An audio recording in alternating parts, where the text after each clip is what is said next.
the tough part of the situation, obviously outside of what happened in that, but when you're looking at the cap and all of that, you're going to have to take on some of that hit. And then that just is what it is in situations like this. You are going to free up, did you say, what is it, $1.5 million, Jeff? But they're still probably going to have to go through all these different legal scenarios to void a contract. As I was reading over here, I think Eric Schlitt also put a couple of things out. He actually did an article breaking it down. I haven't had time to dive into it, but kind of breaks that down as well. So it's just interesting how Brad's going to do it. I don't know how you guys feel, but I do have a lot of faith in Brad Holmes to be able to figure this out. And he's someone as well as like, yeah, there's been times where people go at him for the timing of not trading for a defensive end when you need it, going at different corners at the trade, like just different things.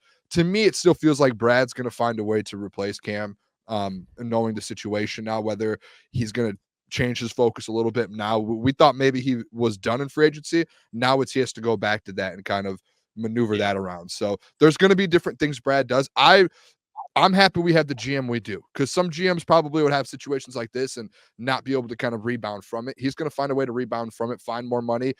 It sucks because that now cap goes like you're losing out without a player with some of your cap, which does take a little bit of a hit, which hurts. Especially like we're going to have the conversation about Josh Reynolds later when you're trying to pay a guy like him and you have to pay a little more. There's just these situations to where this money, when you're trying to build a Super Bowl team, every dollar and every million, whatever it is, really does matter. So I'm interested to see what Brad does. Hopefully as well, Cam is found. I can't believe that he had turned himself in, especially after it came out yesterday, and that in like today's world, they can't track him down and no one's been able to find him.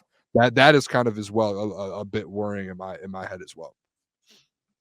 Yeah, I mean, I think they have to address the cornerback spot now that Cam's left. I understand that you can take a corner in the first round, but even so, I don't think that fills the void that Cam Sutton left, because I think they're going to add another corner through the draft regardless. And when you look at how many picks, I think it's going to be hard for them to double up at a position at least that can make an impact.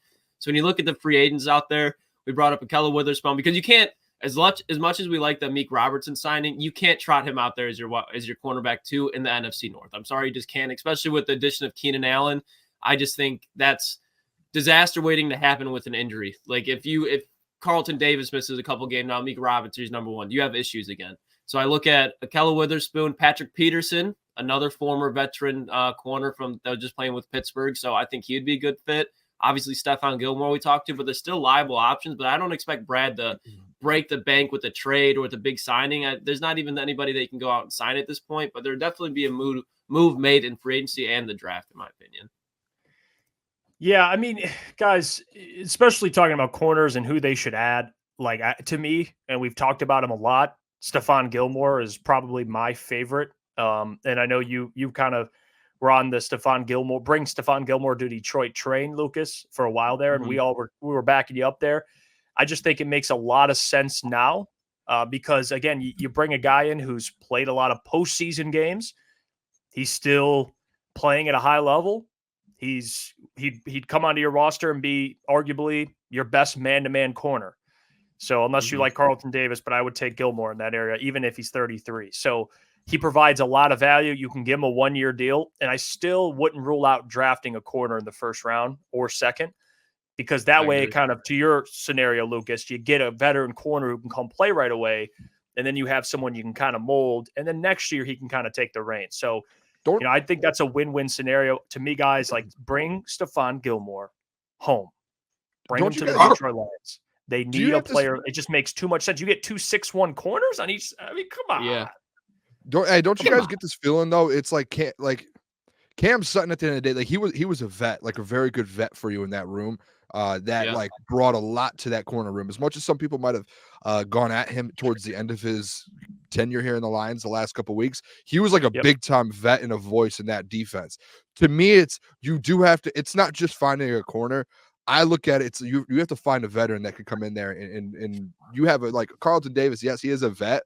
It's just like getting to Stephon Gilmore, who's been in the league for a while, has been in the playoffs, has the experience. You need that on your defense, especially now that like CJ Gardner-Johnson, who was a voice, he's gone.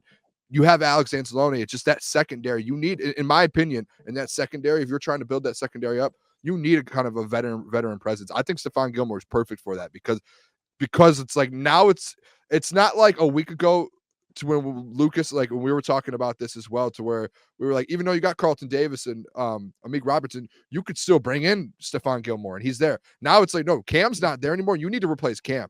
You can't just go out and get a rookie to replace a Cam Sutton, even if it's in the first round. Like he's maybe his skills up there, but as a vet in the league and knowing your way around the league, that isn't like something now. Now that's something you truly have to look at, is that veteran and that experience he has. You have to replace that now. To me, it's like almost a must, because that we saw how bad that position was last year.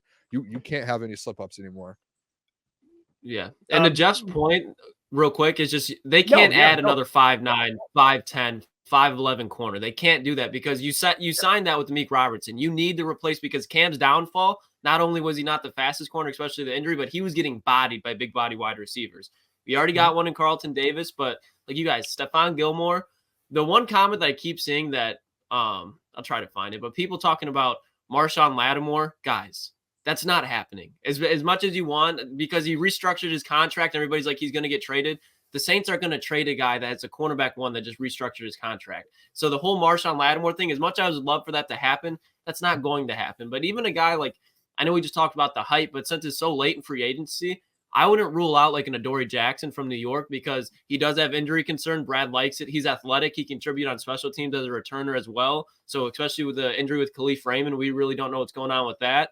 That's another guy that I could see bringing in outside of Stephon Gilmore, Patrick Peterson, and Ahkello Witherspoon, because he's actually a very elite player when he's healthy. I shouldn't say elite, but a very good player. It's just it's hard for him to stay on the field.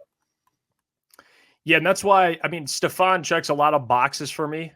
Again, if you want to bring up his age, last year, that Packers game to end the year, it wasn't a great performance for him, but it wasn't a great performance for the entire Cowboys defense. So let's get that straight too. Like if you take the whole season in totality, he's still a good corner. And if you think he can be better than Cam Sutton, I think that's a no-brainer. And you don't have to commit to him long-term. There's other corners out there. I just like the experience. I like the player. It's not just, he's experienced, because it's like, can you play at a decent to high level? And I think you can. So, it makes a lot of sense. You don't have to give him a long-term deal. There's other players out there. You brought up Patrick Peterson, but I would prefer Stephon Gilmore personally. And I think you would agree with that.